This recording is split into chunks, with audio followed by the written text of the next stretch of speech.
이번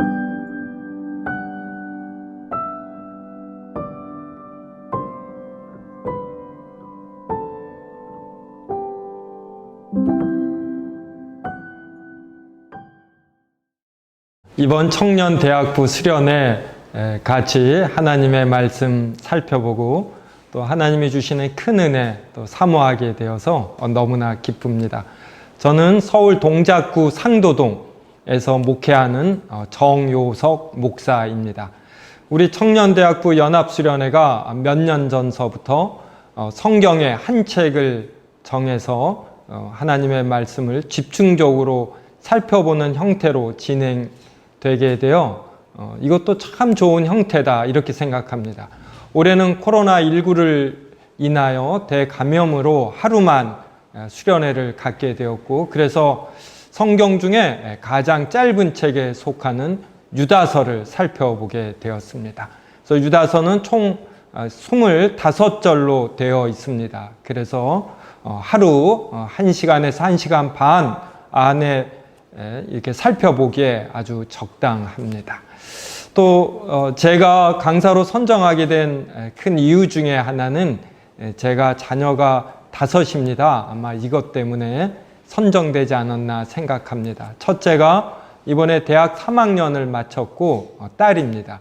둘째는 아들인데 대학교 1학년 마치고 그러니까 지난주 월요일 날 18일 날 논산훈련소에 입대했습니다. 그리고 그 밑은 이제 고3이 되고 고1이 되고 중2가 됩니다. 이 이야기를 드리는 것은 이제 자녀들을 통해서 요사이 청년, 대학생들이 무엇을 생각하고 무엇을 고민하고 또 그들에게 닥친 여러 문제를 어떻게 해결해야지 되는가, 이것을 제가 정확하게 알지는 못하지만 어떤 이런 느낌을 갖고 있고 또 청년들과 같이 호흡한다, 이제 이러한 것을 말씀드리려고 우리 가족 이야기도 했습니다. 여간에 하나님의 진리가 기록된 성경 말씀을 통하여 하나님께서 우리에게 또 오늘날 들려주시고자 하는 내용을 유다서를 통하여 크게 받을 수 있기를 바랍니다. 그러면은 성경 본문으로 바로 들어가도록 하겠습니다. 이렇게 강의안이 화면으로 이렇게 다 제공이 되니까 또 이러한 것을 참고해 주시기 바랍니다. 먼저 1장 1절과 2절이 있는데 여러분 성경책 펴서 저하고 한 절씩 이렇게 읽도록 하겠습니다. 먼저 1장 1절과 2절입니다. 제가 1절 읽겠습니다. 예수 그리스도의 종이요 야고보의 형제인 유다는 부르심을 받은 자 곧 하나님 아버지 안에서 사랑을 얻고 예수 그리스도를 위하여 지키심을 받은 자들에게 편지하노라. 자, 여러분 2절 같이 읽읍시다. 긍휼과 평강과 사랑이 너희에게 더욱 많을지어다. 네. 편지니까 먼저 인사말이 있겠죠. 그래서 이 인사말을 통해서 이 편지는 야고보의 형제인 유다가 쓰는구나, 이것을 우리가 알 수가 있습니다. 그런데 이 인사말에서 좀 특징적인 것은 이게 수동태로 표현이 된다라는 것입니다. 야고보의 형제인 유다가 누구에게 편지를 쓰냐면 이제 받는 자들이 나오는데 부르심을 받은 자, 그리고 이 받은 자가 누구인지 곧이라는 단어로 이어서 설명을 합니다. 하나님 아버지 안에서 사랑을 얻고 예수 그리스도를 위하여 지키심을 받은 자들에게 편지하노라. 그래서 부르심을 받은 자, 사랑을 얻고 그리고 지키심을 받은 자들, 이렇게 수동으로 표현이 됩니다.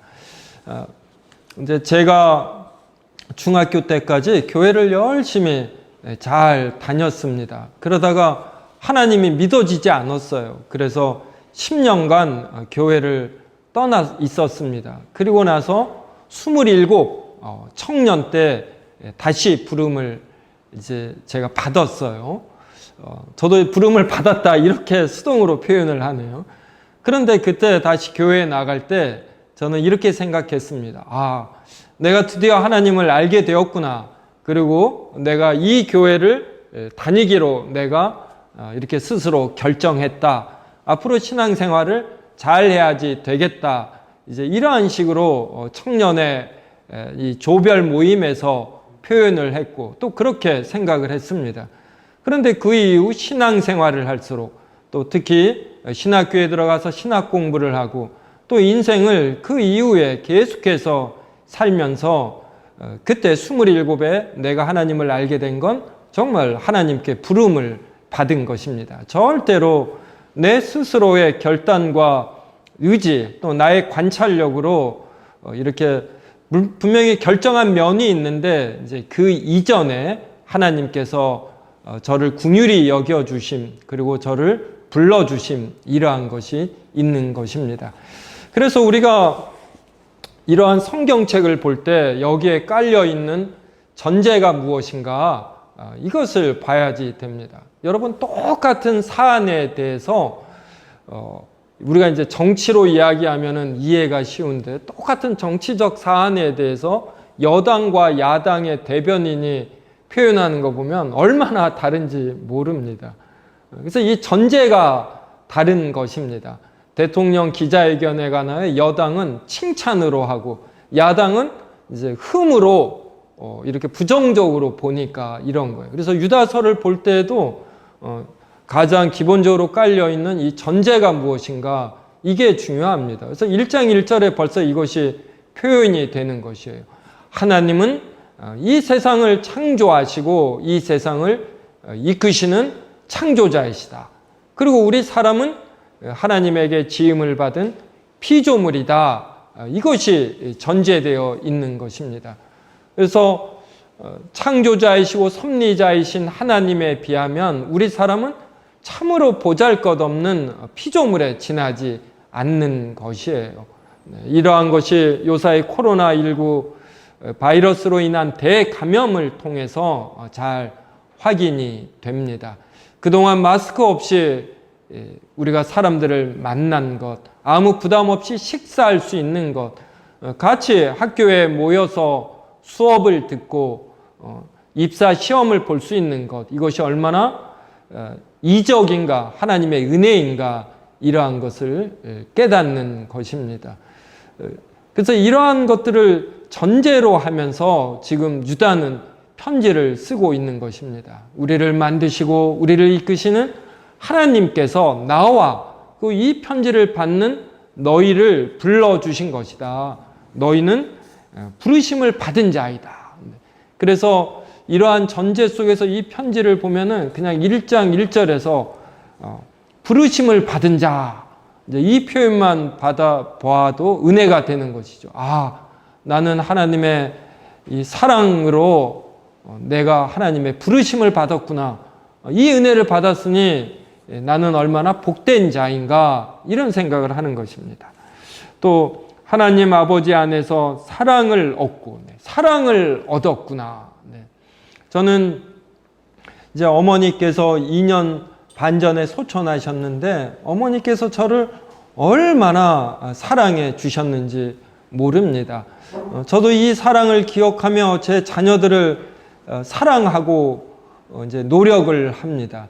어렸을 때 또 청년 때에도 결혼한 이후에도 어머니의 사랑을 확인할 때 그때처럼 아무 대가 없이 나는 왜 이런 호의를 어머니에게 받는가 이러한 생각하면은 참 감동이 되었고 어머니의 품 안에 내가 풍덩 잠길 수 있다라는 것 이것이 저를 얼마나 편안하게 하고 또 나를 사랑하는 사람이 있다라는 것에서 오는 자신감이 있었는지 모릅니다. 근데 하나님 아버지 안에서 사랑을 얻고 어머니 안에서만 사랑을 얻어도 좋은데 하나님 아버지 안에서 사랑을 얻으면 얼마나 좋습니까? 그리고 예수 그리스도를 위하여 지키심을 받았다. 저도 제 자녀 5명을 이렇게 저렇게 지킵니다. 그런데 우리는 아버지 안에서 사랑을 얻고 예수 그리스도를 위하여 지키심을 받았다. 그래서 1장 1절로 유다는 하고 싶은 이야기를 대부분 했다. 이렇게 말해도 과언이 아닐 정도입니다. 그리고 나서 이제 긍휼과 평강과 사랑이 너희에게 더욱 많을지어다. 코로나19 바이러스 때문에 우리에게 평강이 얼마나 깨졌는지 모릅니다. 그리고 사랑도 깨져요. 얼굴을 마주보며 교제할 수 없기 때문에. 또 중소상인들이 경제적 어려움을 겪으며 평강과 사랑이 깨집니다. 그래서 이 긍휼과 평강과 사랑은 어떤 사람의 노력이나 계획 이러한 것으로 오지 않습니다. 일본이 치르려고 하는 올림픽이 작년에 열리지 못하고 올해로 연기되었는데 올해도 코로나19 대감염 때문에 어떻게 될지 모릅니다. 그래서 우리 주변에 있는 부분적인 평강, 사랑 이것은 우리가 어느 정도 영향을 미치겠죠. 하지만 하나님께서 판을 뒤흔드시면은 우리의 긍휼, 평강, 사랑 이러한 것은 먼 이야기가 됩니다. 이렇게 인사말을 한 이후에 이제 유다는 왜 이 편지를 쓰는가 이 이야기를 3절에서 말합니다. 저와 3절 같이 읽겠습니다. 사랑하는 자들아 우리가 일반으로 받은 구원에 관하여 내가 너희에게 편지하려는 생각이 간절하던 차에 성도에게 단번에 주신 믿음의 도를 위하여 힘써 싸우라는 편지로 너희를 권하여야 할 필요를 느꼈노니. 그래서 간단히 이야기하면 믿음의 도를 위하여 힘써 싸우라 이 말을 하기 위해서 이 편지를 통해서 권하려고 이제 이 편지를 썼다. 이제 이렇게 말할 수 있습니다. 그래서 다시 한번 3절 보면은 우리가 일반으로 받은 구원에 관하여 내가 너희에게 편지하려는 생각이 간절히 있었다. 그러던 차에 성도에게 단번에 주신 믿음의 도를 위하여 힘써 싸우라. 이걸 이제 권해야지 되겠다. 그러니까 힘써 싸워야 할 이유가 발생한 것이죠. 이것이 4절에 나옵니다. 4절 같이 읽겠습니다. 이는 가만히 들어온 사람 몇이 있음이라. 그들은 옛적부터 이 판결을 받기로 미리 기록된 자니 경건하지 아니하여 우리 하나님의 은혜를 도리어 방탕한 것으로 바꾸고 홀로 하나이신 주제 곧 우리 주 예수 그리스도를 부인하는 자니라.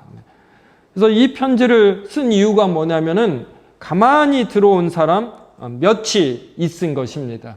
근데 이 가만히 들어온 사람 몇이 어떤 새삼스러운 일이 아니다.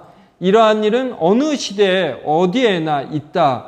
이러한 의미로 이어지는 문장이 그들은 옛적부터 이 판결을 받기로 미리 기록된 자니. 하나님께서 이렇게 가만히 들어오는 사람이 어느 시대에나 그리고 어디에나 있는 걸 아시기 때문에 미리 판결을 기록할 이러한 정도입니다. 그래서 유다는 너희가 가만히 들어온 사람 몇 이것을 인해서 너무 놀라지 말라. 이러한 사람들은 어느 시대에나 언제나 있기 마련이다. 그래서 이렇게 가만히 들어온 사람들의 속성이 무엇인지 그리고 이 사람들은 어떠한 형태로 악영향을 미치는지 또 이러한 것을 알고 그러면 그간 우리 믿음의 선배들은 이러한 일들에 어떻게 대처했는가 또 이것을 알고 그래서 우리가 잘 대처하고 우리의 믿음을 더욱 굳건히 하자 이제 이러한 식으로 이 편지를 쓰고 있습니다. 여기에서 참 멋진 표현이 있습니다. 이들은 경건하지 아니하다. 그 다음에 우리 하나님의 은혜를 도리어 방탕한 것으로 바꾸고 하나님께서 우리에게 은혜를 주십니다. 그러면 우리는 이 은혜를 가지고 다시금 하나님을 높이는데 하나님의 영광을 드러내는데 이렇게 사용하는 것이죠. 우리가 받은 은혜를 다시 하나님께 드린다라면 이것처럼 멋진 일이 어디에 있고 또 가장 높은 형태의 신앙생활이다. 이럴 수가 있습니다. 그런데 우리는 하나님께서 은혜를 주시면 이 은혜를 가지고 우리를 높이는 데 있습니다. 제가 목사가 되겠다 할 때 고민한 게 있어요. 내가 목사가 가능할까? 그게 뭐였냐면 찬양이었습니다. 찬양. 제가 음정 개념이 그렇게 나쁩니다. 그래서 노래를 잘 못 따라할 정도였기 때문에 저는 심각하게 고민을 했어요. 최근에도 아내가 왜 이리 찬송가 할 때 틀리냐고. 그래서 따로 아내가 반주를 피아노를 칠 줄 알거든요. 그래서 또 따로 이 교육을 받았는데 이 교육을 받으면 그땐 됩니다. 근데 좀 지나면 저는 이걸 잊어버려요. 음정을. 그런데 하나님은 공평하셔서 저에게는 운동 감각을 줬습니다. 그래서 이제 우리 교단이 합신 교단이잖아요. 그래서 합신 교단에서 탁구를 제가 아마 제일 잘하는 축에 속할 겁니다. 야간에 아직까지 진 적이 없어요. 그리고 2등하고도 이렇게 현격한 좀 꽤 상당한 차이가 날 정도로. 그럼 저는 왜 탁구를 잘하느냐? 저는 이 음정을 들으면 음정 개념과 박자 개념이 약한데 운동에서는 제가 박자 개념이나 리듬 개념이 있습니다. 그래서 똑같이 배워도 좀 일찍 배워요. 그리고 운동을 하다 보면 제가 느낍니다. 아, 나는 운동 감각이 있구나. 하나님께서 이러한 감각을 좀 학문에, 음악에도 좀 주시지, 이런 생각이 들 정도입니다. 그래서, 근데 이제 저처럼 운동신경이 있는 사람들 중에서 잘하는 사람이 이제 운동 대표 선수가 됩니다. 그들 중에서 잘하는 사람이 실업 선수가 돼요. 그 실업 선수들 중에서 잘하는 사람이 국가대표가 됩니다. 그 국가대표들 중에서 잘하는 사람이 올림픽에서 금메달, 은메달, 동메달을 따요. 그래서 제가 보니까 이제 고등학교나 대학교 선수들은 이 세계를 절실히 모릅니다. 근데 실업 선수만 해도 국가대표 선수를 전적으로 인정하더라고요. 그들은 우리와 좀 차원이 다릅니다. 네. 국가대표들 중에서도 이제 금메달을 딴 선수들에 대해서 존중을 해요. 그들의 감각은 우리와 다릅니다. 이렇게. 그러면 올림픽에서 금메달 딴 사람이 금메달 딴 영광을 자기에만 돌리면 돼요? 안 돼요? 안 되는 것이에요. 그 타고난 능력이 누구로부터 주어집니까? 이게 하나님으로부터 주어지는 것입니다.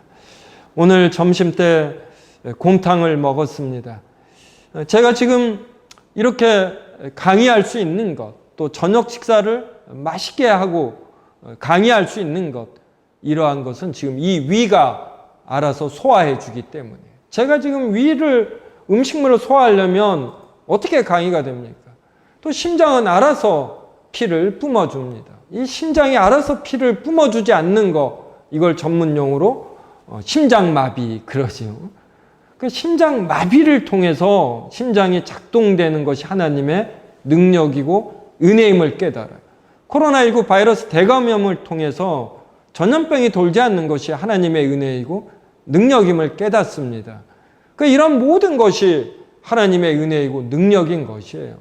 그래서 이것을 우리가 깨달으면 깨달을수록 하나님께 감사하고 영광을 돌리게 되고 하나님께서 주신 이 재능으로 다른 사람을 섬겨야지 되겠다, 이러한 생각을 갖는 것입니다.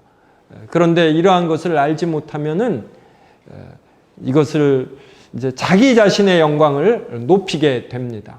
그래서 우리가 무엇을 잘할 수 있는 것, 운동 경기에서 금메달을 따는 것, 또 노래방에 가서 노래를 할 때 칭찬받을 수 있는 것, 이것이 저에게는 불가능한 꿈입니다. 또 우리가 심장이 마비되지 않는 것, 소화가 잘 되는 것, 이러한 모든 것을 하나님의 은혜와 능력으로 알아야지 돼요. 그래서 늘 기뻐하라, 쉬지 말고 기도하라, 범사에 감사하라는 말이 이게 얼마나 정확한 말입니까? 그리고 이것이 우리를 향한 하나님의 뜻입니다. 하나님의 뜻은 다른 데 있지 아니하고 하나님께서 모든 존재들의 근원이시고 우리가 가진 선한 것들, 이게 하나님으로부터 인한 줄 알고, 그래서 앞으로 어떠한 어려움이 닥쳐도 우리에게 긍휼과 사랑을 주시는 하나님께서 지켜주실 것임을 알고 감사하는 자, 감사하는 것, 이것이 우리를 향하신 하나님의 뜻이 되는 것입니다. 그런데 가만히 들어온 이들은 경건하지 아니하고 하나님의 은혜를 도려 방탕한 것으로 바꿉니다. 금메달을 따면 거기에서 나오는 연금이나 영광을 가지고 하나님을 높이는 것이 아니라 자신을 높이거나 아니면 유흥비로 탕진한다거나 또 코치가 되어서 밑에 있는 사람들을 잘 섬기지 않는 것, 이러한 것들이 전부 다 방탕한 것으로 바꾸는 것입니다. 그리고 결국은 이러한 사람은 홀로 하나이신 주제, 그러니까 유일하게 모든 것들을 주관하시는 우리의 주인이 되시는 우리 주 예수 그리스도를 부인하는 자니라. 네. 자, 그 다음 이제 5절, 6절, 7절은 과거에는 어떠했는가를 살펴봅니다. 네, 저하고 한 절씩 읽겠습니다. 너희가 본래 모든 사실을 알고 있으나 내가 너희로 다시 생각나게 하고자 하노라. 주께서 백성을 애굽에서 구원하여 내시고 후에 믿지 아니하는 자들을 멸하셨으며, 같이 읽습니다. 또 자기 주의를 지키지 아니하고 자기 처소를 떠난 천사들을 큰 날의 심판까지 영원한 결박으로 흑암에 가두셨으며, 소돔과 고모라와 그 이웃 도시들도 그들과 같은 행동으로 음란하며 다른 육체를 따라가다가 영원한 불의 형벌을 받음으로 거울이 되었느니라. 그래서 과거에는 어떠한 경우들이, 사례들이 있었는가, 이것을 살펴보므로 현재를 이제 잘 대처하려고 하는 것입니다. 그래서 5절에 내가 너희로 다시 생각나게 하고자 하노라 그래요. 그래서 주께서 백성을 애굽에서 구원하여 내셨다. 주께서 구원하여 내셨거든요. 그러면 이것을 감사하게 여겨야 됩니다. 그런데 후에 믿지 아니하는 자들을 멸하셨으며, 하나님께 애굽에서 구원을 받고도 이것을 감사하게 생각지 아니하고, 그래서 하나님을 믿지 아니하는 자들, 그래서 이 독립된 상태를 즐기고 누리며 다소 어려움이 있어도 견디고 버티며 또 멋지게 나라를 건설해 가야지 되는데 이렇게 믿지 않는 자들이 있었던 것입니다. 그래서 이러한 자들을 하나님이 멸하신 것이에요. 그 다음에 6절에 또 자기 주의를 지키지 아니하고 자기 처소를 떠난 천사들, 이제 이러한 내용은 우리가 스스로 알 수 없는 것이죠. 하나님께서 알려주시는 것입니다. 우리는 천사들의 세계가 어떠한지 성경에 자세하게 묘사되지 않았기 때문에 알지 못합니다. 그런데 천사들 중에서도 일부가 자기 지위를 지키지 아니하고 자기 처소를 떠났어요. 다른 것들의 어떤 욕망을 두었다, 자신에게 주어진 책무를 게을리하였다, 이러한 천사들이 있었던 것입니다. 이들을 하나님께서 애굽에서 구원을 기뻐하지 아니하고 하나님을 믿지 아니하는 자들을 멸하신 것처럼 하나님께서 이러한 천사들을 큰 날의 심판까지 영원한 결박으로 흑암에 가두셨습니다. 그 다음 7절에 보면은 소돔과 고모라와 그 이웃 도시들도 그들과 같은 행동으로 음란하며, 그래서 우리가 소돔과 고모라 잘 알지요. 너무나 부패하여서 하늘에서 이런 불과 유황이 비처럼 내렸습니다. 그 이웃 도시들도 같이 멸망을 당했죠. 그래서 그들을 어떻게 표현했냐면 그들과 같은 행동으로 음란하다, 그리고 다른 육체를 따라 가다가, 하나님께서 우리에게 이러한 육신을 주셨습니다. 그래서 배가 고프면 먹지 않으면 배가 고프고 잠을 안 자면 피곤하고, 이러한 육신에 따르는 어떠한 반응들이 있지요. 그래서 이러한 것들은 건강함의 표시이지 않습니까? 그래서 이러한 건강한 욕구를 따라야지 되는데 소돔과 고모라와 그 이웃 도시들은 다른 육체를 따른 것입니다. 그래서 우리와 같은 이러한 일반적인 반응, 욕구가 아니라 이상한 욕구, 그러니까 뭐 동성애 같은 거, 이런 걸 따른 것이죠.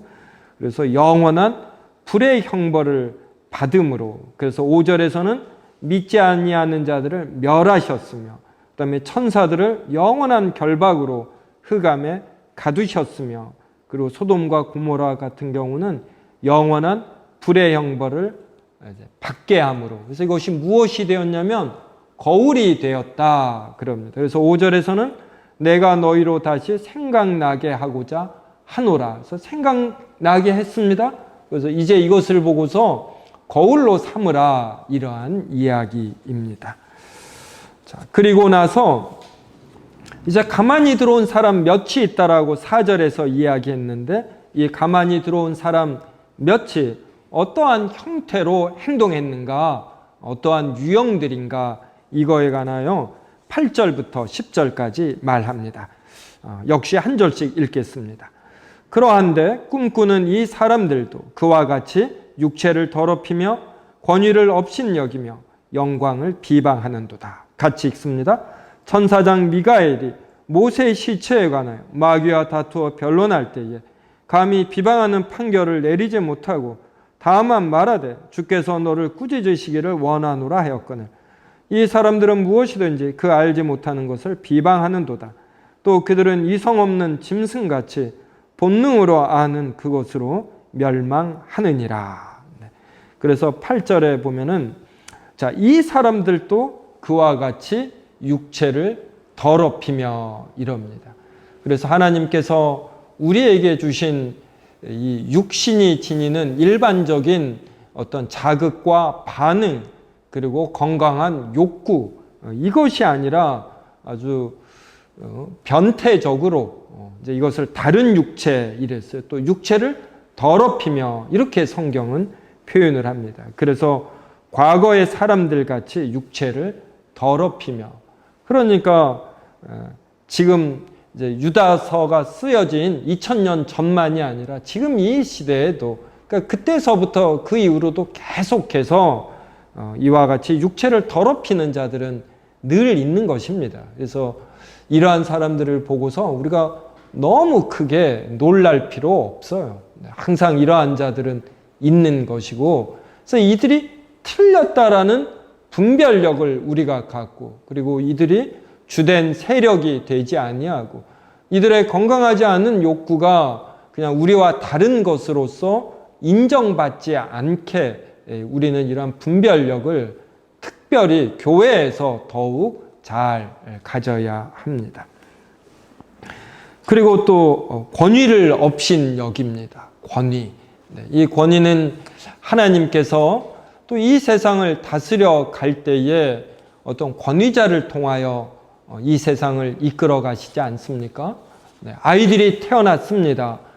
우리 아이들 5명 다 잘하는 걸 제가 보지 않았습니까?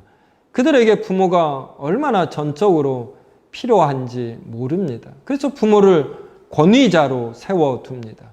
또 초등학교, 중학교, 고등학교에 가면 선생님들을 권위자로 세워 또 이렇게 가르칩니다. 저는 자녀 5명을 키우며 우리 부모님을 많이 이해하게 되었습니다. 부모님과 같이 생활하다 보면 10년, 20년, 30년씩 생활하다 보면 별의별 일이 다 있고, 부모님, 선생님도 사람인지라 부족함이 있습니다. 근데 부모님과 선생님들이 잘못한 것들을 차곡차곡 쌓아두는 것처럼 멍청한 일이 없습니다. 근데 저도 이러한 면이 있었던 것이에요. 어떻게 부모로서 이럴 수 있어? 어떻게 선생님이 이래? 근데 제가 부모가 되어보고, 또 저는 신학교에서 외래 교수로 가르치기도 합니다.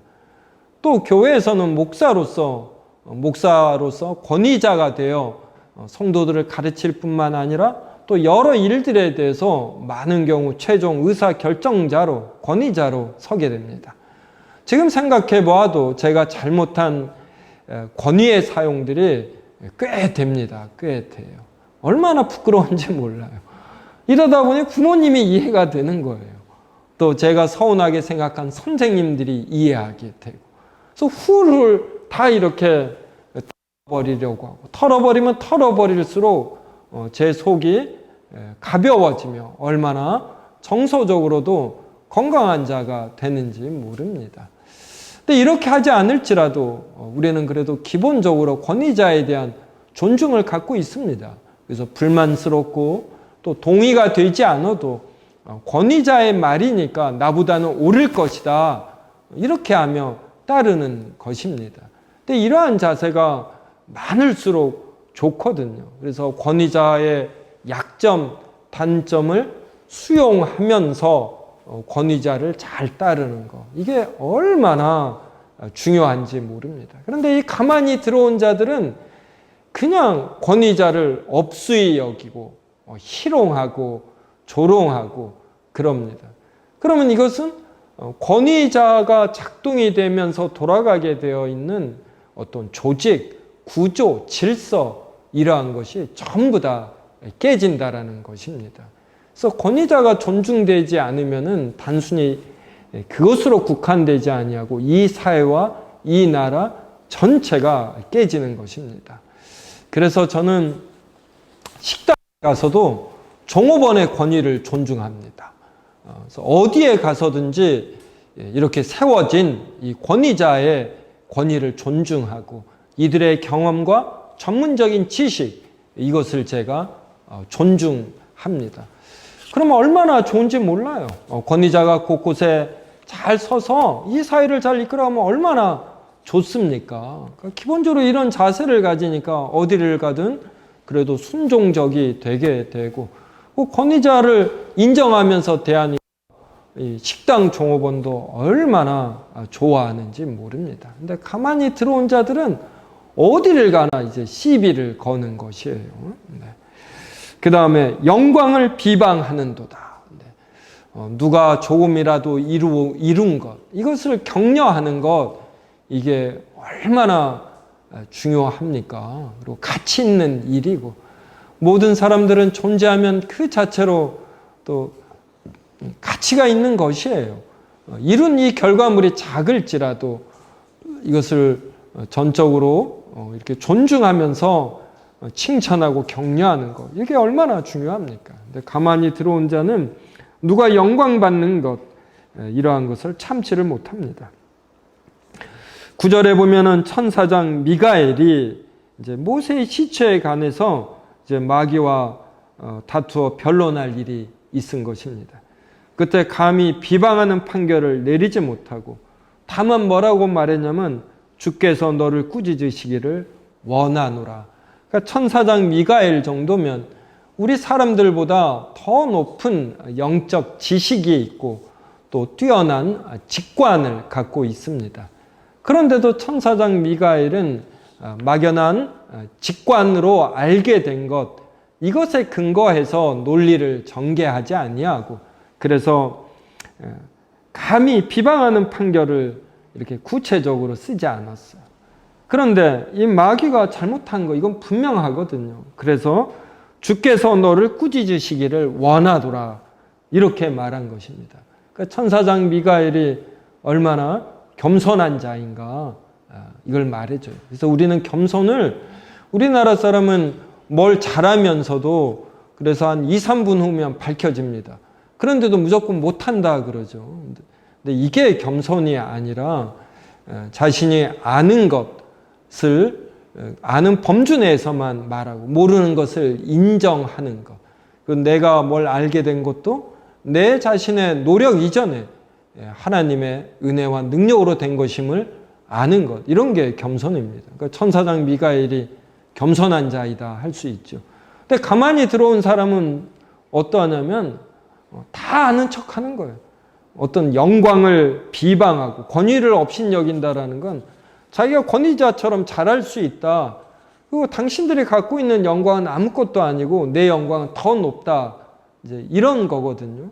이렇게 하는 자이니까 무엇이든지 다 아는 채 하는 것입니다. 근데 이 아는 채 하는 게 뭐 10절에 보면은 이성 없는 짐승같이 본능으로 아는 그것으로 멸망하느니라.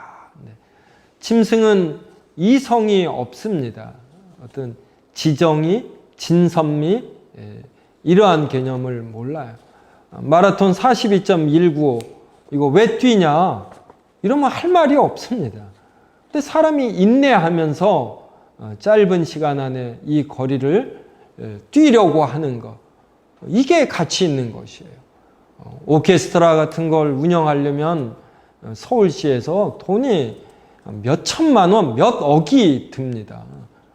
이게 수석 지휘자면은 연봉이 억대가 되는 거예요, 억대가. 이러한데 우리가 왜 돈을 씁니까? 음악의 가치 이런 걸 알기 때문이죠.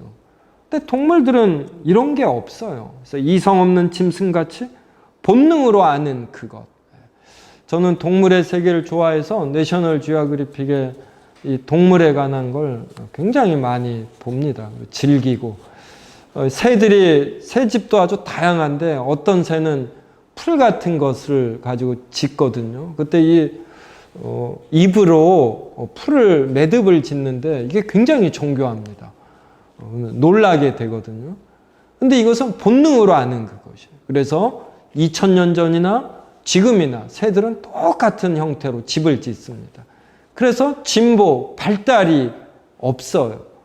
그런데 이 가만히 들어온 자들이 바로 이렇게 본능으로 아는 그것. 그래서 자기가 뭐가 느껴지면 이게 옳은 것인가, 그른 것인가, 내가 이것을 표현해도 되는가, 안 되는가, 내가 이것을 표현하면은 옳기는 하겠지만 주변 사람들에게 덕이 되는가, 안 되는가, 나의 이 표현은 건설적인가, 파괴적인가, 이런 생각을 안 합니다. 권위를 업신여기고 영광을 비방할 수 있는 표현이라면 그냥 거침없이 하는 것이에요. 그러면서 자신이 옳다라고 확신을 하는 것입니다. 어떻게 이러한 일이 가능한가? 여러분, 멀리 갈 곳도 없어요. 제2차 세계대전 때 독일에서 유대인 600만 명을 죽였습니다. 여러분이 독일을 가보시거나 독일인들을 접해 보십시오. 얼마나 친절하고 이성적이고 합리적인지 몰라요.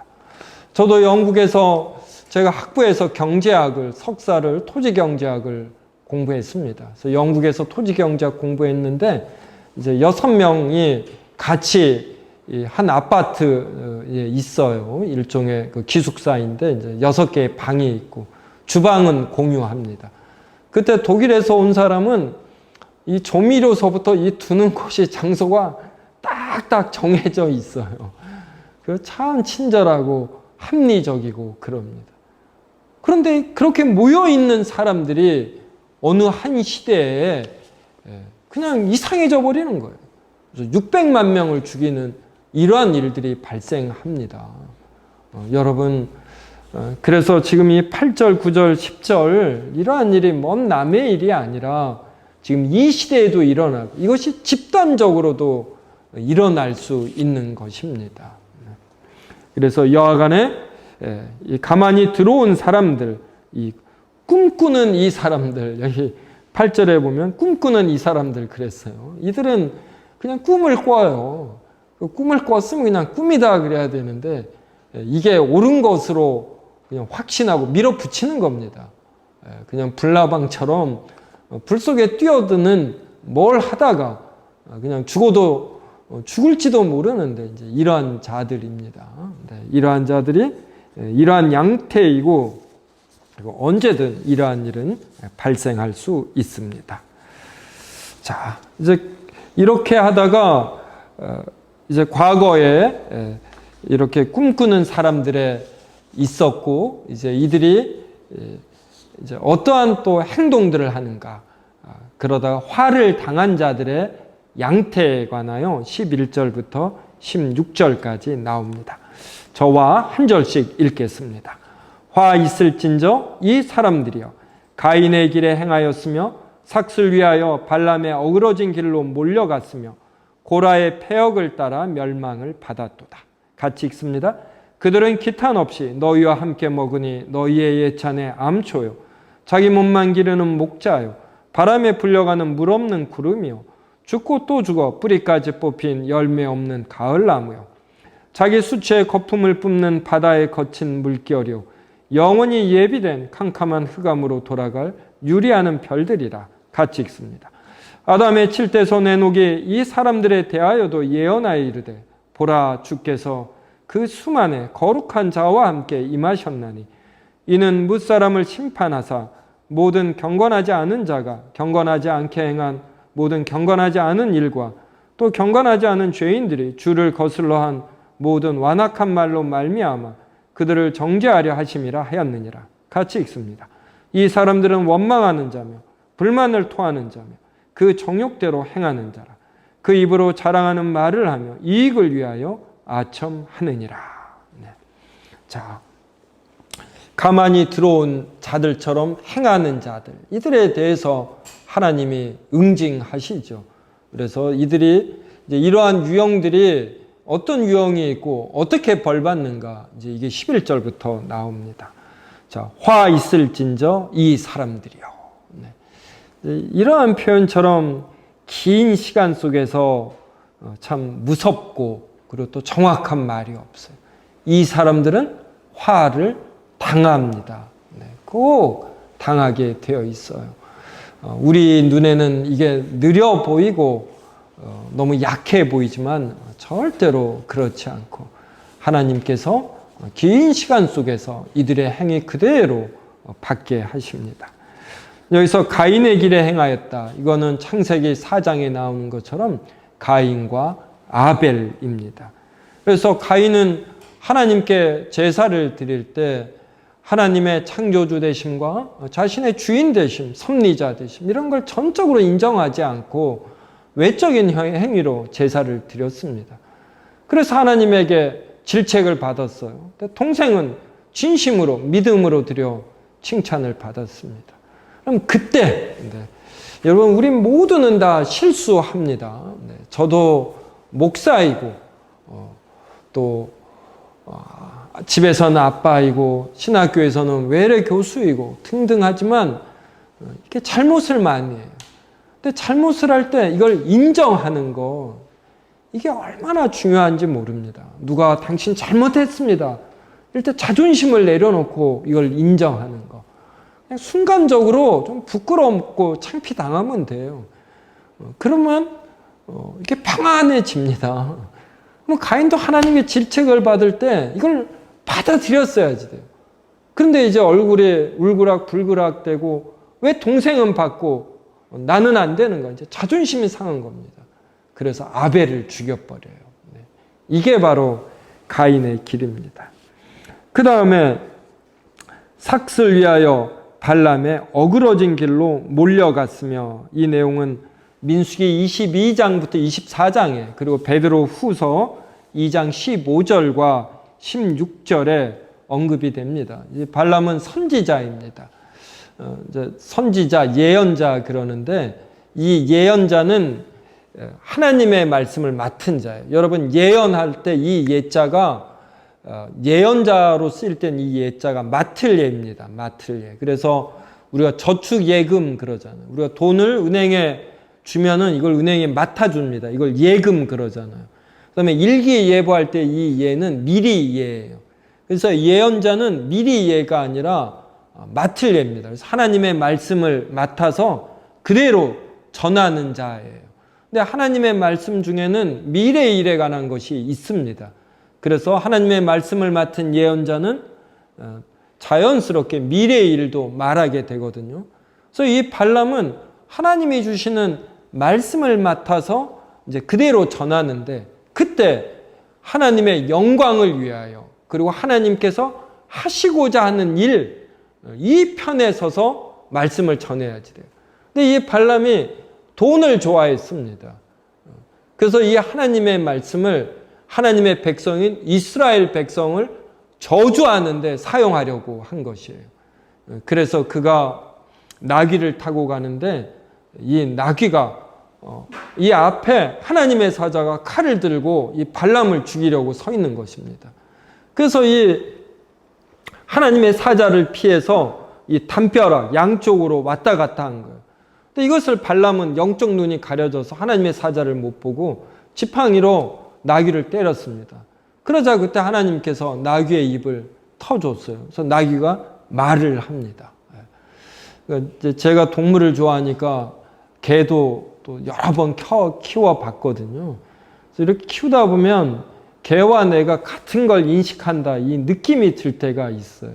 이제 인식하는데 사람은 이것을 언어로 다 표현할 수 있고, 이제 이 짐승은 그냥 이렇게 직관으로 이렇게 어느 정도 압니다. 그래서 이 나귀가 언어로 표현했다라는 건 하나님께서 그 순간에 나귀에게 인식력을 높여주고 이것을 표현할 수 있는 능력을 주신 거예요.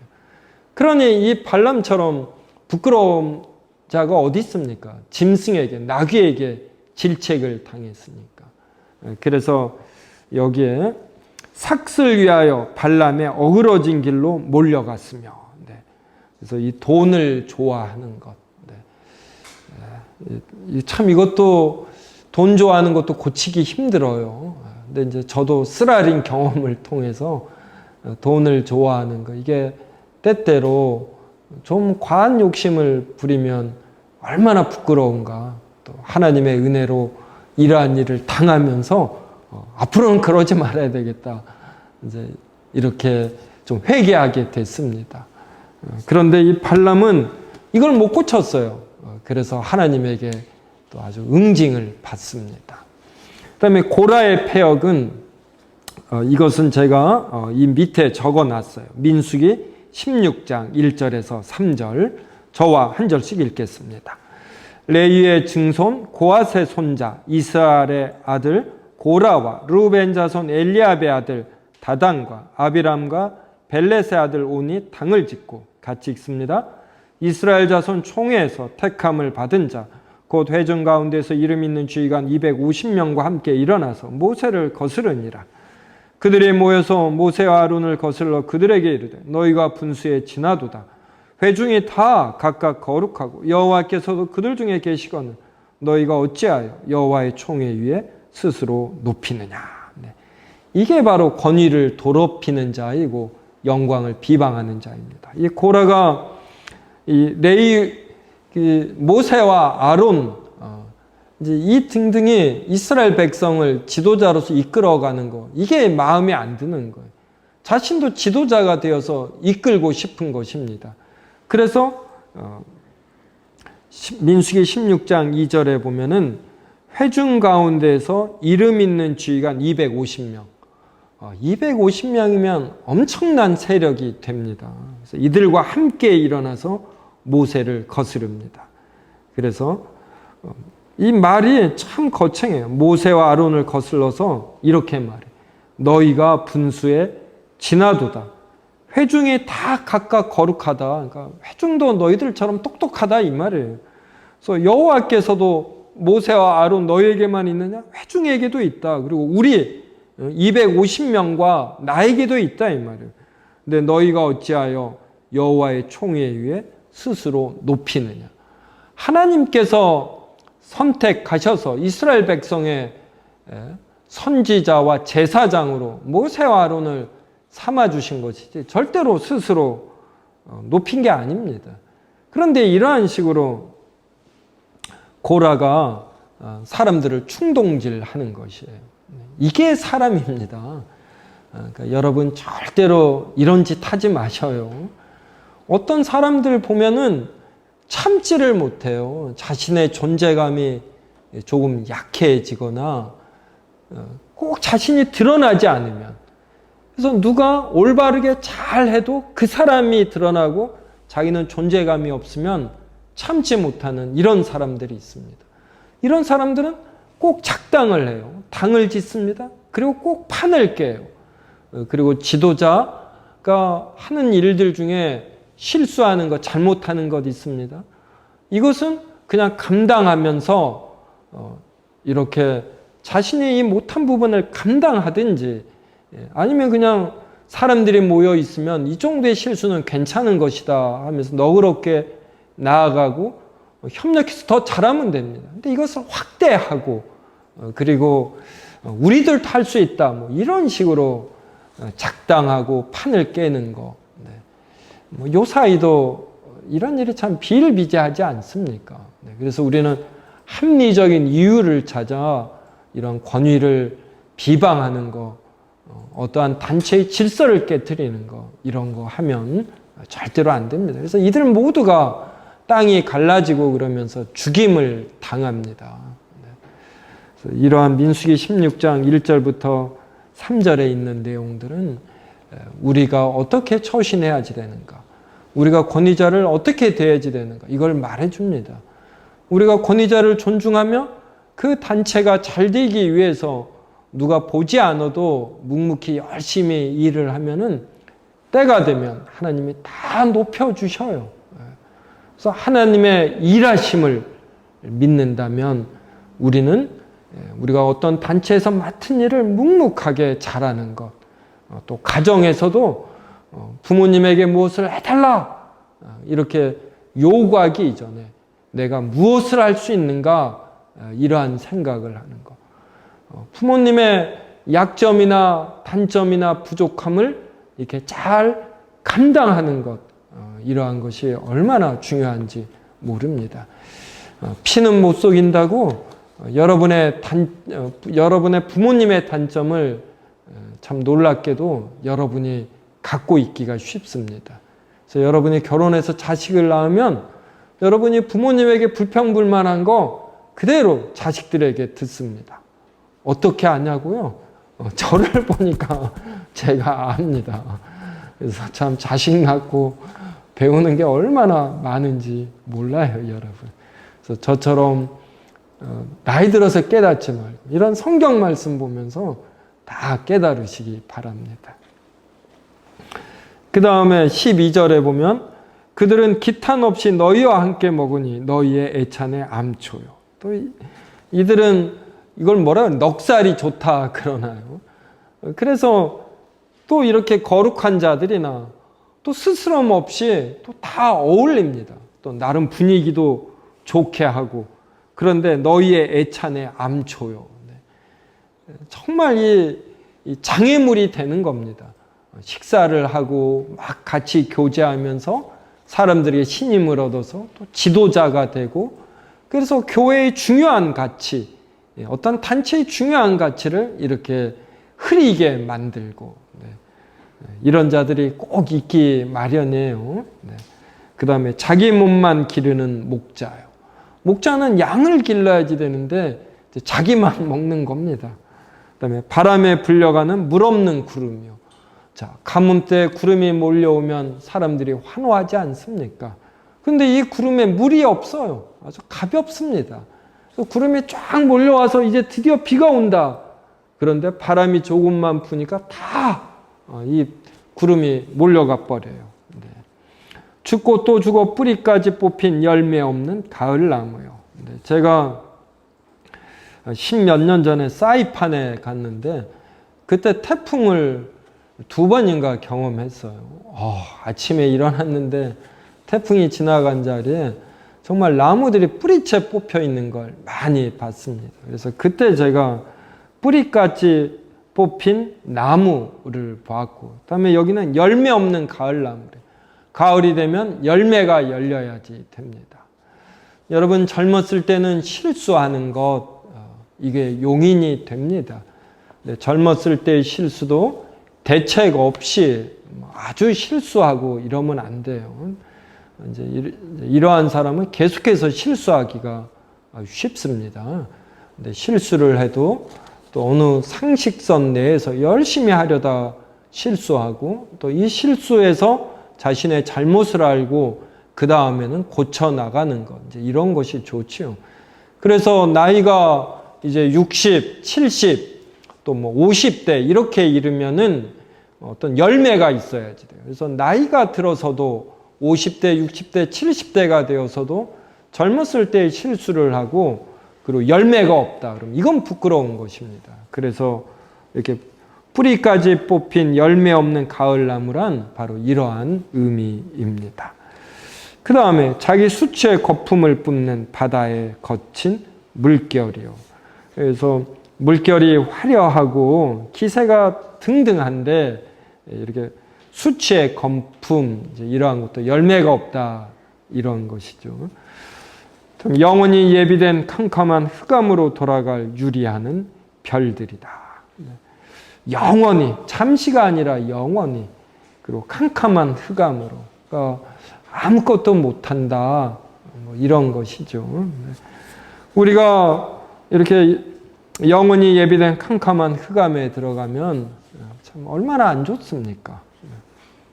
14절에 아담의 칠대서 내놓게 이 사람들에 대하여도 예언하여 이르되 보라 주께서 그 수만의 거룩한 자와 함께 임하셨느니 이는 뭇사람을 심판하사, 그러니까 경건하지 않은 자들에 대해서 하나님께서 이렇게 심판하신다.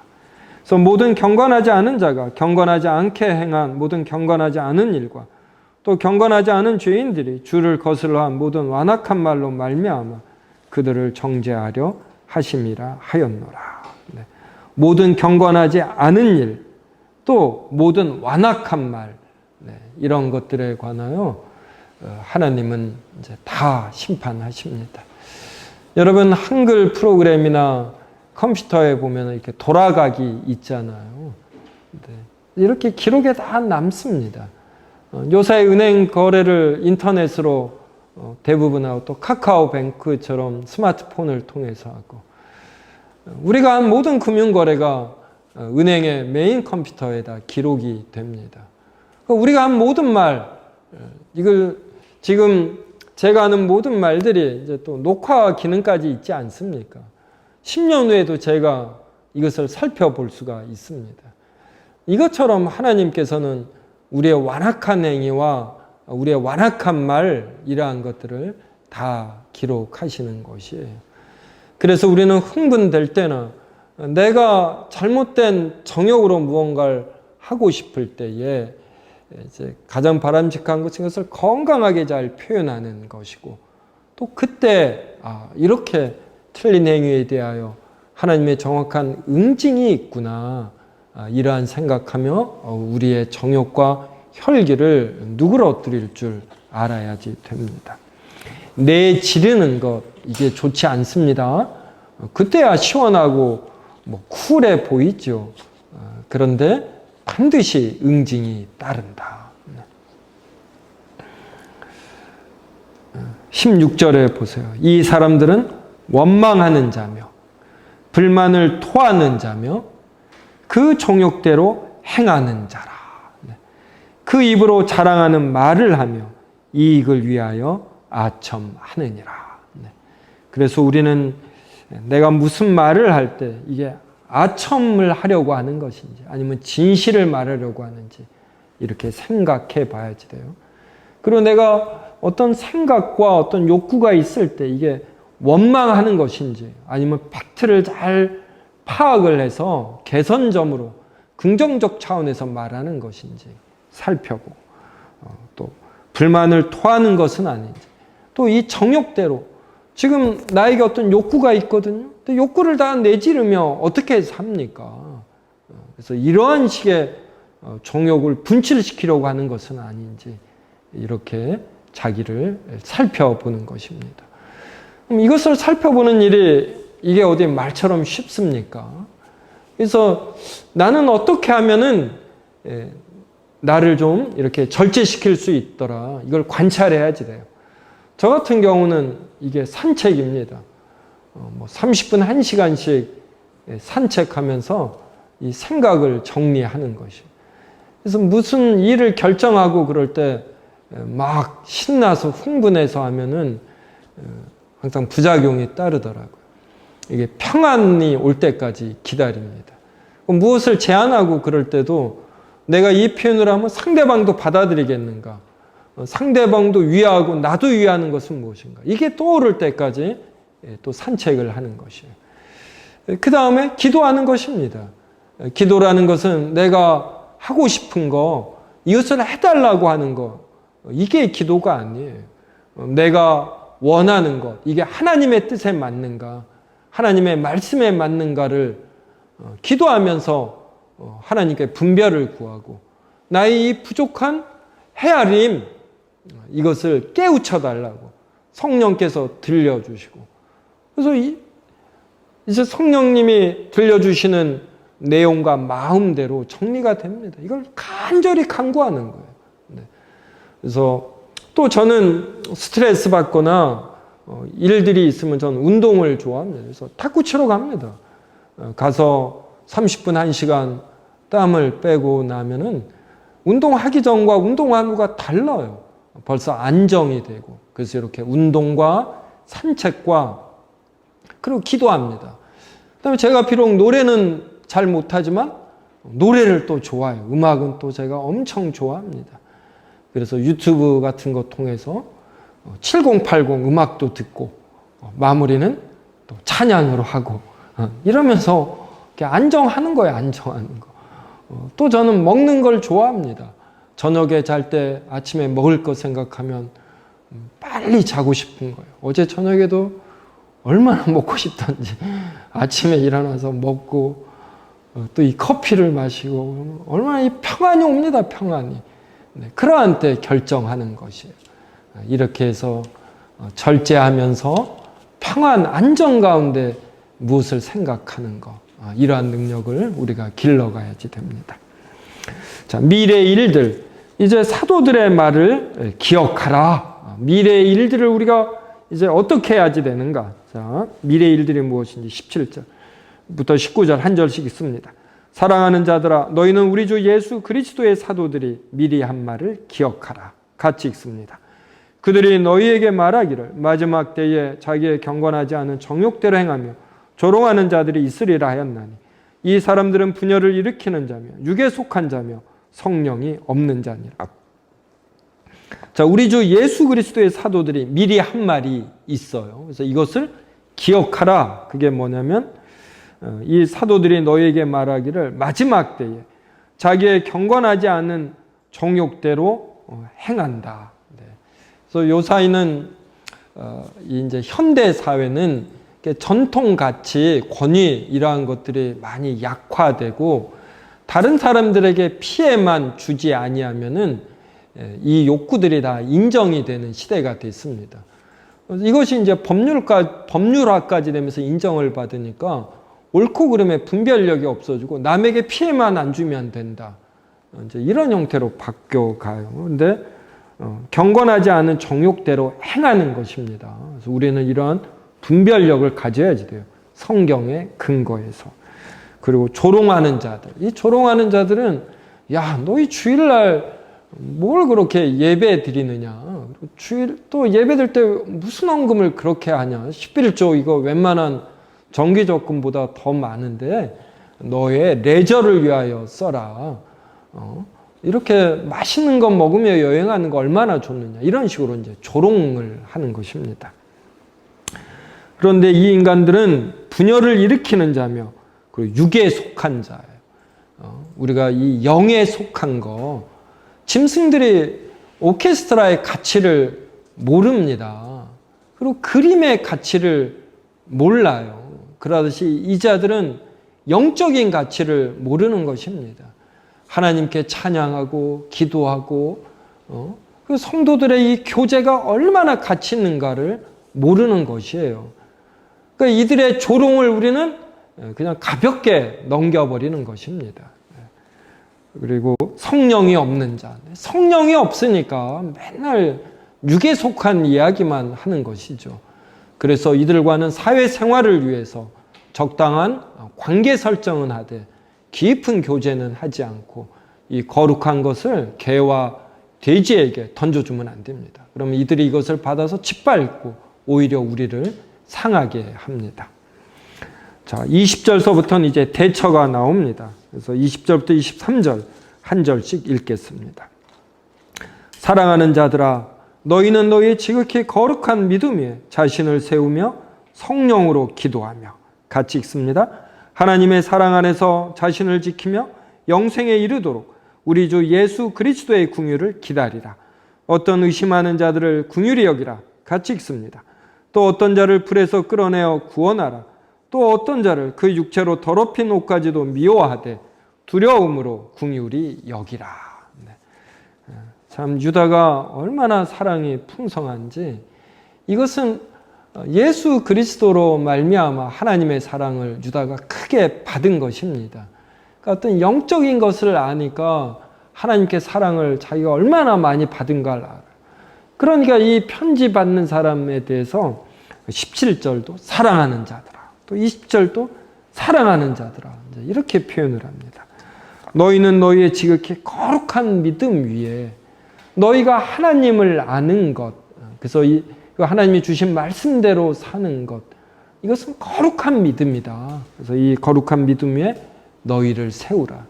절대로 이 세상에서의 물질, 또 이 세상의 명예, 이 세상의 권력, 이런 거에 너희를 세우지 말라. 권력, 명예, 물질 다 부질없는 것이다. 이런 이야기입니다. 그러면서 성령으로 기도하고, 어떤 육적으로 기도하지 말고, 너희를 높이기 위해서 기도하지 말고, 무엇을 달라고만 기도하지 말고, 이 세상에서 가치 있는 것이 무엇인가, 이걸 너희가 성령을 통해서 알지 않느냐. 그러니까 바로 이러한 성령으로 기도하라.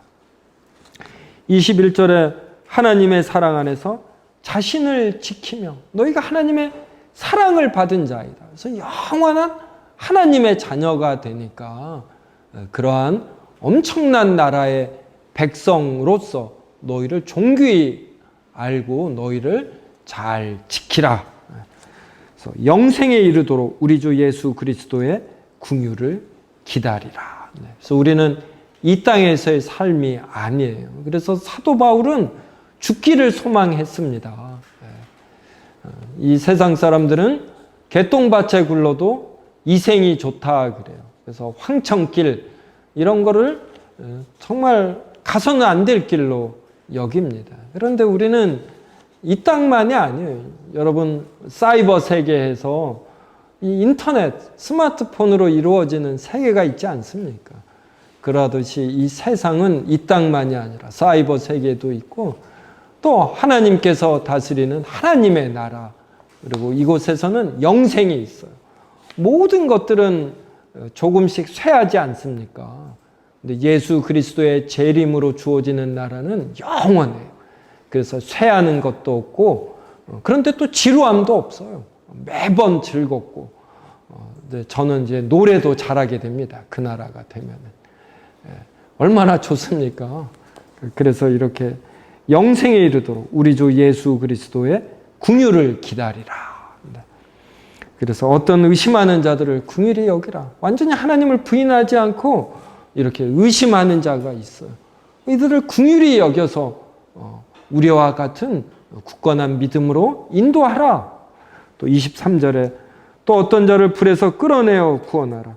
또 어떤 자를 그 육체로 더럽힌 옷까지도 미워하되 두려움으로 긍휼히 여기라. 그러니까 하나님을 모르거나 이 선상의 양발을 걸치고 있거나 이런 모든 자들에 대해서, 이들의 악행에 대해서, 죄에 대해서는 미워하되, 이 사람 자체는 우리가 다시 전도할 수 있고 우리와 같이 신앙생활 할 수가 있다라면은 계속해서 시도하고 이들에 대해서도 긍휼함을 가지라. 이것이 바로 20절부터 23절이 우리가 어떻게 대처해야지 되는가, 그 이야기입니다. 그리고 마지막 24절과 25절은 이미 살펴보았습니다.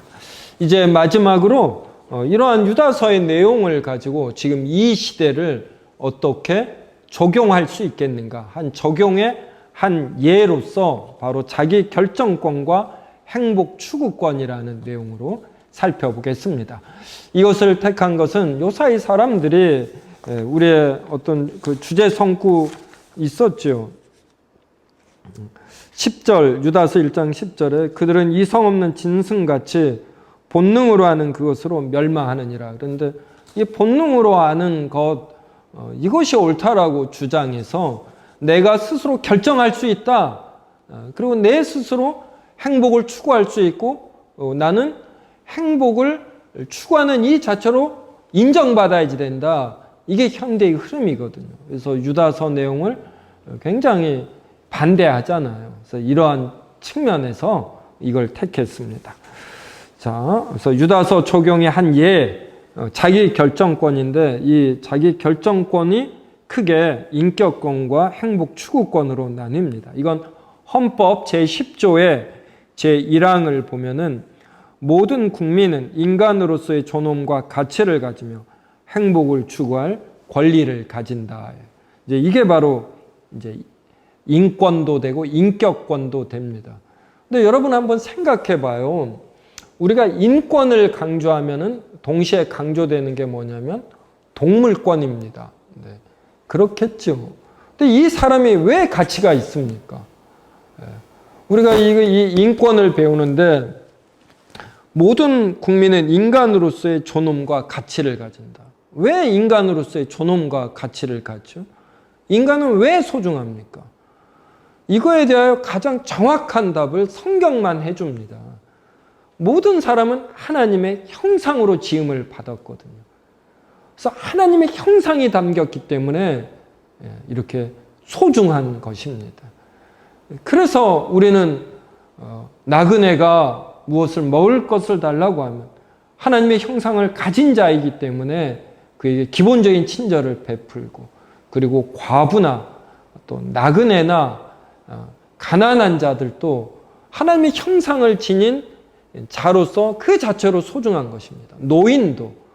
그래서 우리는 죽기 일보 직전에 노인들, 말기암 환자에 대해서도 하나님의 형상을 지닌 인간으로서 이렇게 존중하는 것이에요.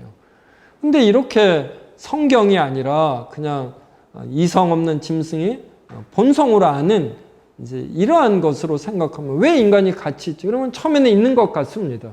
이 근거가 없거든요. 그래서 이게 굉장히 약화되는 것입니다. 그러면 사람이 존중되어지면 동물도 똑같이 존중되어야 되는 거예요. 그래서 짐승들이 요사이 너무 존중되죠. 저도 이제 개를 좋아해서 진돗개를 길러도 집안에서 기를 정도이고, 개에 대해서 제가 정말 한 1시간 정도 강의할 내용의 경험담도 많습니다. 근데 개는 개여야지 돼요. 왜냐하면 개에게는 하나님의 형상이 없거든요. 그래서 이렇게 성경의 내용에 의거하면 우리가 이 가치들을 높낮이나 이런 걸 잘 알기 때문에 이렇게 판단하는 데 있어서 얼마나 안정이 되는지 모릅니다. 그 다음에 제2항은 국가는 개인이 가지는 불가침의 기본적 인권을 확인하고 이를 보장할 의무를 지닌다. 그래서 1항에서 인격권이 나오고 행복을 추구할 권리를 가진다. 그래서 행복 추구권이 나옵니다. 그래서 사람들은 이 헌법 제10조 제1항을 가지고 인격권과 행복 추구권, 이걸 이제 주장하는 것이에요. 나는 어디에서나 행복을 추구할 수 있다. 근데 당신 권위자가 무슨 권한으로 나를 제한하느냐. 이제 이런 식으로 권위를 조롱하고 이제 대들고 이러는 것입니다. 제2항은 국가는 개인이 가지는 불가침의 기본적 인권을 확인하고 이를 보장할 의무를 지닌다. 그래서 인권위원회가 국민의 인권을 위해서 선한 일을 많이 합니다. 그런데 이런 성경에 의거한 인격 개념이 아니기 때문에 어떤 데에는 이제 너무 많이 나가는 것이에요. 그래서 가치의 높낮이를 성경에 의거하여 갖고 있지 않기 때문에 이렇게 그냥 너무 함부로 이걸 적용을 하는 것이에요. 그래서 참 인권위원회가 좋은 일을 하면서도 이렇게 오버하는 게 많습니다. 자, 자기 결정권, 국가의 간섭 없이 사적 영역에서 스스로 결정할 수 있는 권리. 그래서 이걸 자기의 운명 결정권, 이렇게도 표현을 합니다. 그래서 이러한 인격권과 행복 추구권, 이제 이것이 간통죄가 폐지되는데 어떤 역할을 했는지 봅시다. 간통죄는 형법 제241조에 있습니다. 배우자 있는 자가 간통한 때에는 2년 이하의 징역에 처한다. 그래서 결혼한 사람들이 이제 간통을 하면은 이러한 형태로 감옥에 이제 갑니다. 근데 2007년 10월에 14년 전입니다. 가수 정모 씨가 있었는데 그러니까 가수 정모 씨와 옥모 씨가 이제 여자인데 이렇게 간통을 했습니다. 그런데 간통을 하면 부끄러워야지 되는데 이 옥모 씨가 나에게는 간통할 자유가 있다. 나에게는 간통을 통해서 행복을 추구할 권한이 있고 간통할 건지 말 건지는 내가 결정할 수 있다. 그러니까 자기 결정과 행복 추구권을 주장한 겁니다. 이게 얼마나 이상합니까? 그리고서 전혀 부끄러워하지 않고 이제 이 간통죄가 헌법에 위반된다. 이렇게 신청을 한 겁니다. 그래서 헌법재판소가 2008년 10월에 결정을 했는데 간통죄는 합헌이다. 헌법에 맞다 했어요. 그런데 이로부터 이제 5년이 지났습니다. 2013년에 사법연수원, 그러니까 사법고시에 합격해서 앞으로 재판관이나 검찰이나 변호사가 되려고 공부하는 사람이 유부남 C와 여자 D가 사법연수원에서 교육을 받는 중에 이제 서로 눈이 맞은 거예요. 그래서 간통을 했습니다.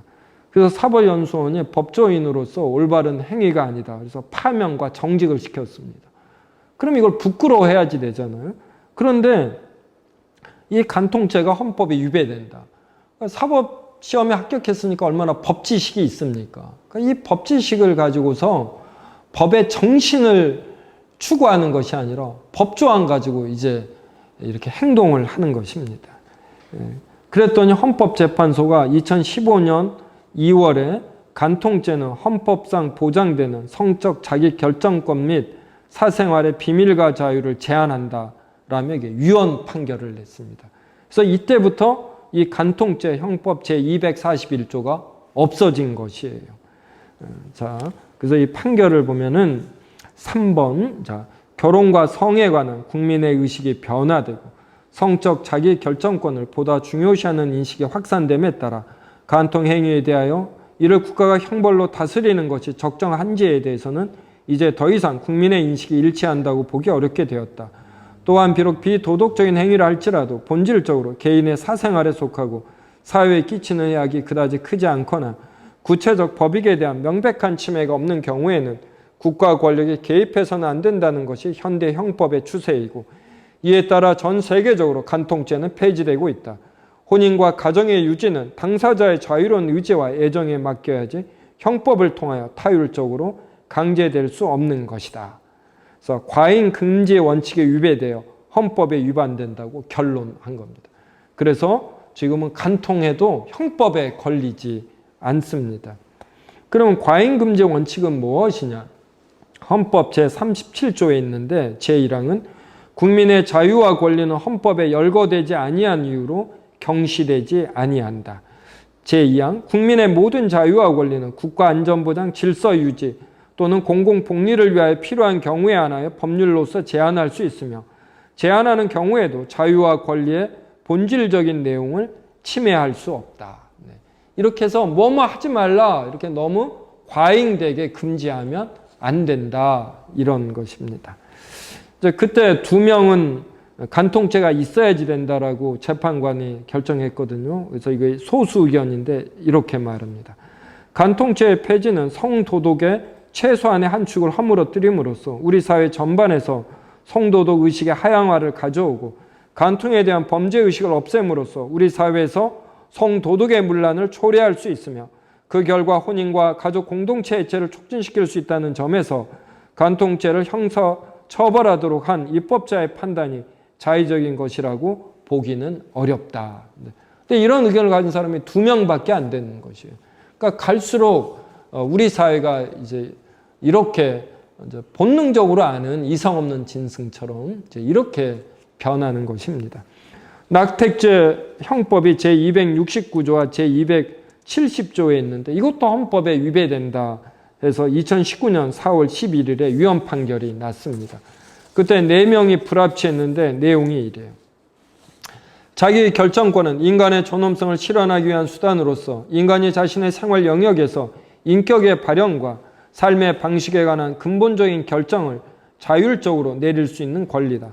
자기 결정권에는 여성이 그의 존엄한 인격권을 바탕으로 하여 자율적으로 자신의 생활 영역을 형성해 나갈 수 있는 권리가 포함되고 여기에는 임신한 여성이 자신의 신체를 임신 상태로 유지하여 출산할 것인지 여부에 대하여 결정할 수 있는 권리가 포함되어 있다.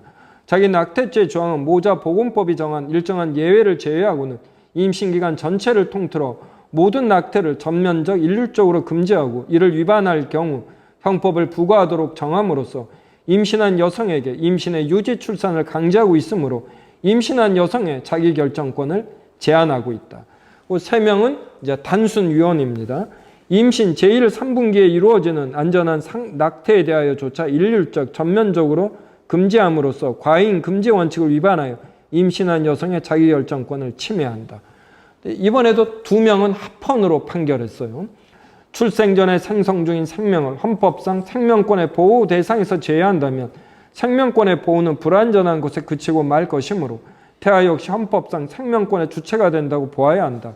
태아가 모체의 일부라고 하더라도 임신한 여성에게 생명의 내재적 가치를 소멸시킬 권리, 즉 낙태할 권리가 자기 결정권의 내용으로 인정될 수는 없다.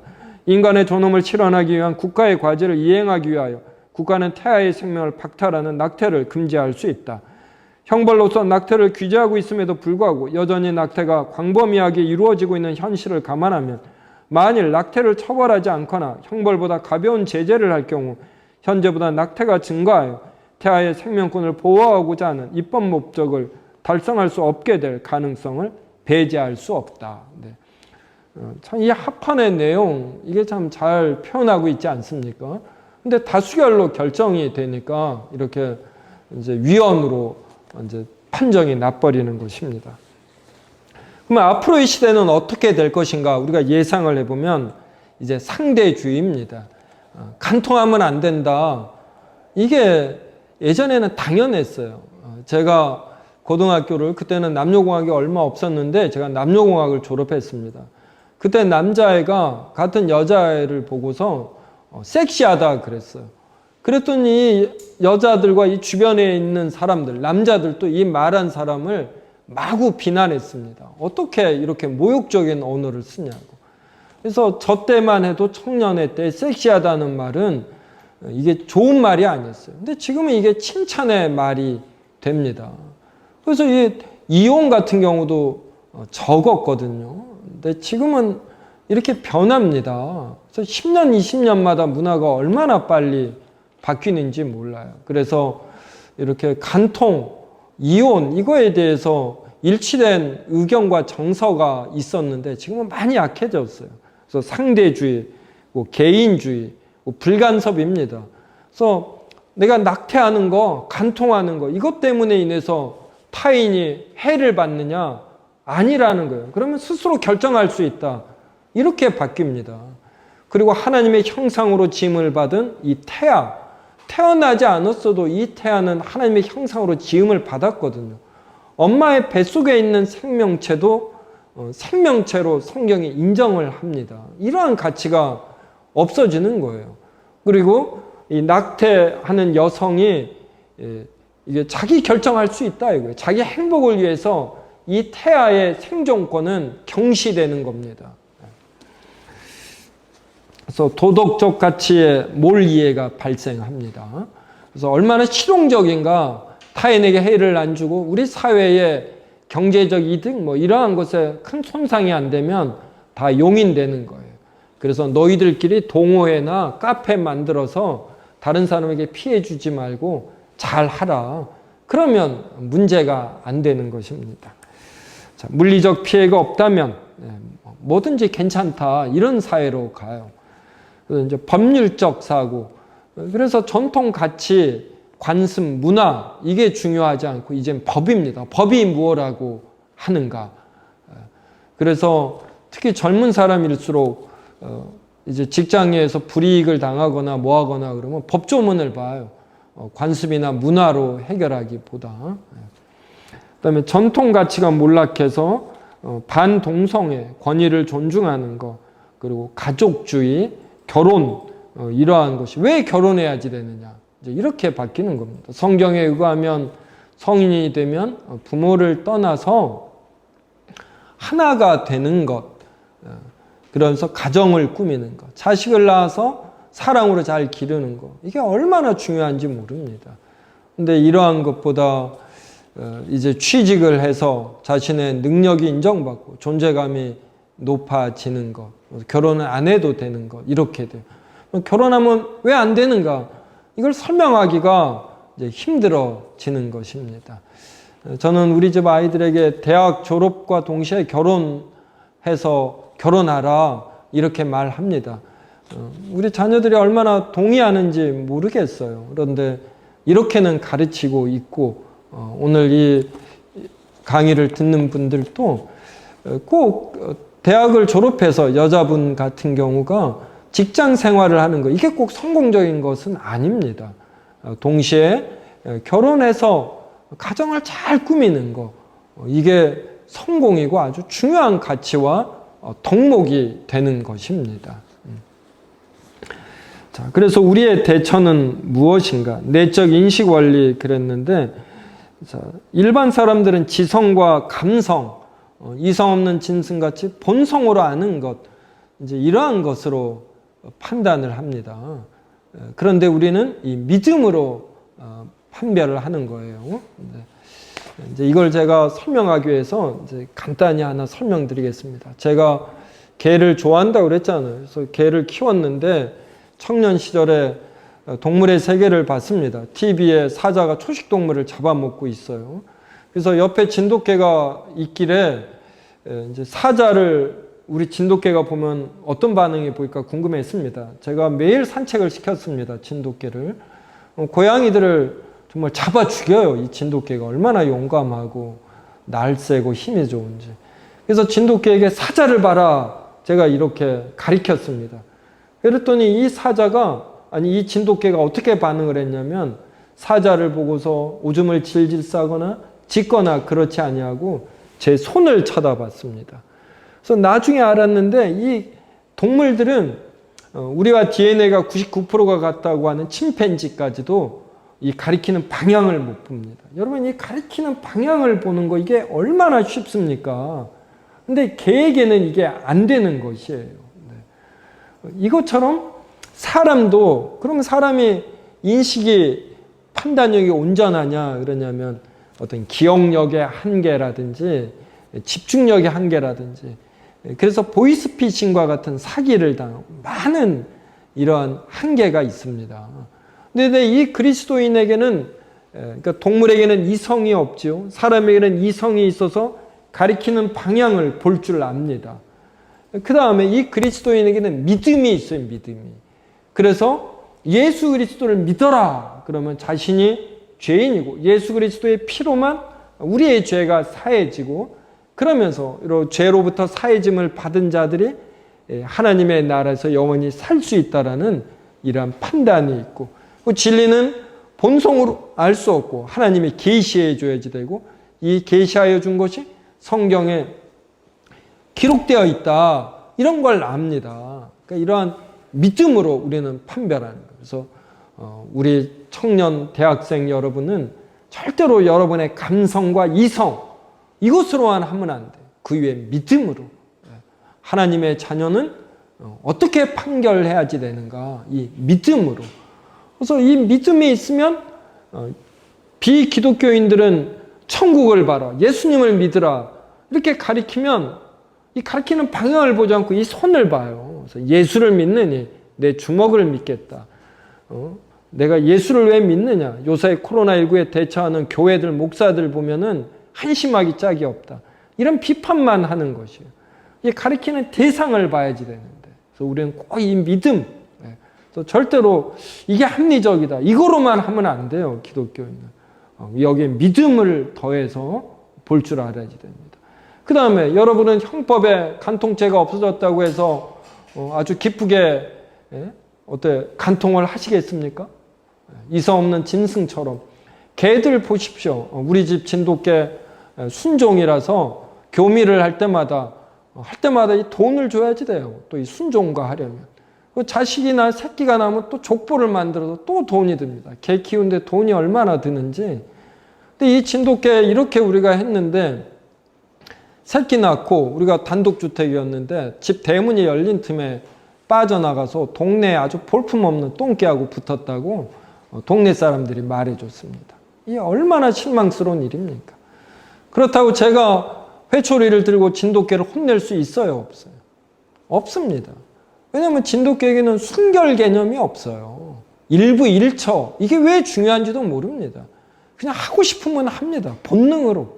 발전기가 되면은. 또 우리 사람이 이래야 되겠어요? 형법에 간통죄가 없다고.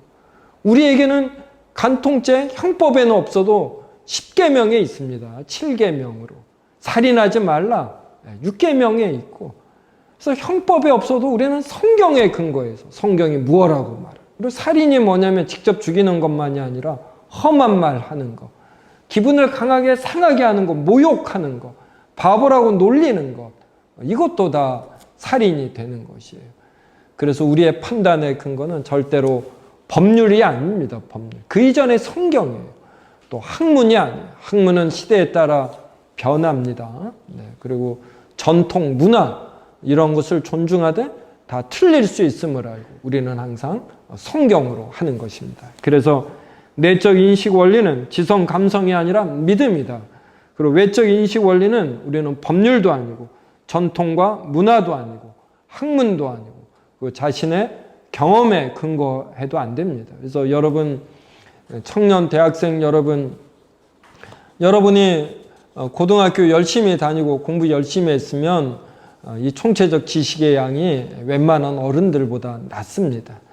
근데 인생은 꼭 살아봐야 아는 것들이 얼마나 많은지 몰라요. 그래서 여러분이 아는 지식과 어떤 이 합리성을 가지고 절대로 판단하지 마셔요. 여러분의 부모님이나 권위자가 말을 할 때 동의가 되지 않을지라도 나를 위하여 하는 말인 줄 알고 순종하려는 자세로 이렇게 하고, 그리고 무엇보다도 성경 전체가 말하는 내용, 이거에 근거해서, 그러면 내가 아직 성경 전체의 내용을 잘 모르니까 그때마다 이걸 위해서 이제 저 같은 사람, 목사님이 있는 것입니다. 그리고 전도사님이 계시는 것이고, 이런 분을 자주 찾아 상의하고 이제 이런 식으로 의사결정하는 것입니다. 그래서 내적 인식 원리를 믿음으로, 외적 인식 원리는 성경으로 해서 우리가 의사결정하면은 바로 이 유다서에 있는 가만히 들어온 자들의 행태에서 벗어나고 우리에게 대처하기로 사랑하는 자들아 이렇게 말하면서 유다가 말한 내용, 이걸 잘해 갈 수 있습니다. 자, 이것으로 오늘 설교 마치고 여러분들에게 하나님의 크신 은혜가 임하여 이 맺은 말 있는 것처럼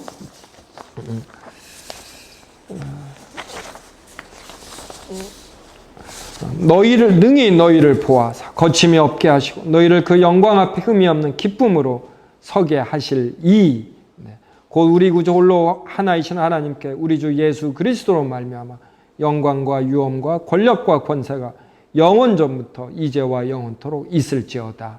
아멘. 기도하겠습니다. 하나님 감사합니다. 우리 합신 총회에 또 지도부 주관으로 청년대학부 연합수련회가 계속 이어지고, 무엇보다도 법률이나 문화와 전통 학문이 아니라 하나님의 말씀에 근거하여 특별히 한 책을 선택하여 살펴보게 하시니 감사합니다. 올해 유다서를 허락해 주시니 감사하고, 오늘 이 수련회에 참여한 이들, 이 유다서의 내용으로 또 자신을 살피고 미래를 대처하는 자 되게 하여 주시옵소서.